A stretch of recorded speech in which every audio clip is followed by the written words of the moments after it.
पार्टीचे सातारा तालुका आणि जिल्ह्यातील सर्व जिल्हा परिषद आणि पंचायत समिती उमेदवारांचे अर्ज सगळीकडे दाखल झालेले आहेत आणि ही जिल्हा परिषदची निवडणूक भारतीय जनता पार्टीच्या कमळाच्या चिन्हावर आम्ही लढवतोय आणि सर्व जिल्ह्यामध्ये सर्व ठिकाणी भारतीय जनता पार्टीचे उमेदवार निवडून येण्यासाठी आम्ही पूर्ण ताकदीनं प्रयत्न करू आणि भाजपच्या माध्यमातून येणारी जिल्हा परिषद ही भाजपच्या विचाराची कशी होईल हा आमचा प्रयत्न राहणार आहे। मला खात्री आहे की जिल्ह्यामध्ये जी म्हणजे अगदी गावात वाडी वस्तीपर्यंत भारतीय जनता पार्टीची जी ताकद पोचलेली आहे, जी संघटना तिथं निर्माण झाली आहे, ह्याचा फायदा आमच्या उमेदवारांना नक्की होईल।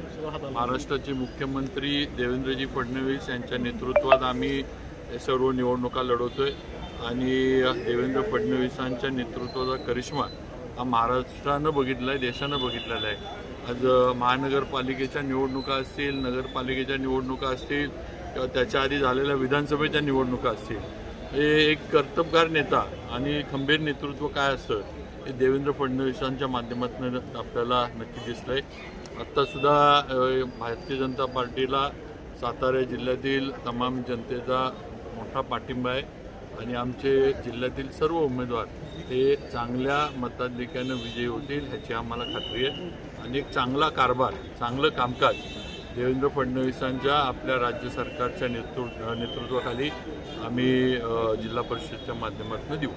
आतापर्यंत ज्या जिल्हा परिषद पंचायत समितीच्या तिकीट वाटपावर काय नाराजी घोळवेळ हे बघा, इच्छुक असतात सगळे, प्रत्येकाची इच्छा असते आम्हाला उमेदवारी मिळाली पाहिजे, त्यामुळे शेवटी अधिकृत उमेदवार जाहीर झाल्यानंतर बाकीचे नाराज असतातच, ते साहजिक आहे, कारण मागितलं म्हणल्यावर। पण आम्ही नाराजांची पण समजूत घालण्याचा प्रयत्न करू।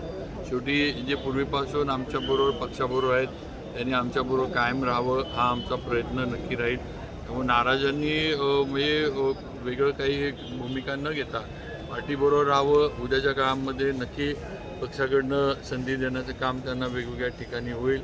कमिट्या आता पुढच्या काळात होऊ घातलेल्या आहेत, इतर महामंडळांच्या निवडी या निवडणुका झाल्यानंतर होणार आहेत, अनेक बाकीच्या गोष्टी आहेत, त्याच्यात कुठं ना कुठं संधी जे म्हणजे कर्तबगार आहेत, जे काम करणारे आहेत हे त्यांना दिली जाईल। आता नवीन जिल्हा परिषद पंचायत समितीला सुद्धा राज्य सरकारनं निर्णय केला आहे की स्वीकृत सदस्यांचं पण इथं दिलं आहे, मला वाटतं जिल्हा परिषदला 5 आणि प्रत्येक पंचायत समितीला 2 असे स्वीकृत सदस्य पण आपण आता घेऊ शकतो।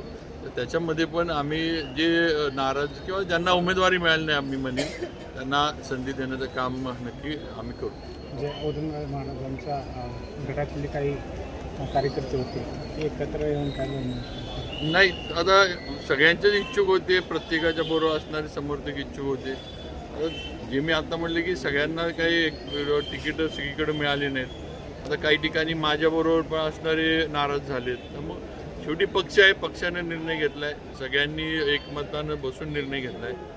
त्यामुळं शेवटी काम करणं आणि पुढं आपल्याला संधी कुठं मिळाली हे पाहणं महत्त्वाचं आहे। त्याच्यामध्ये वेगळं काही कोणी करेल असं मला वाटत नाही। नाराज झालेले त्यांनी बंडखोरीला काय फटका बसू शकतो नाही, होणार नाही आमची बंडखोरी। आम्ही ती पण समजा कोणी नाराज झालेले आमचे बरोबरचे आहेत ते जर आम्ही त्यांची समजूत नक्की काढू। ओके।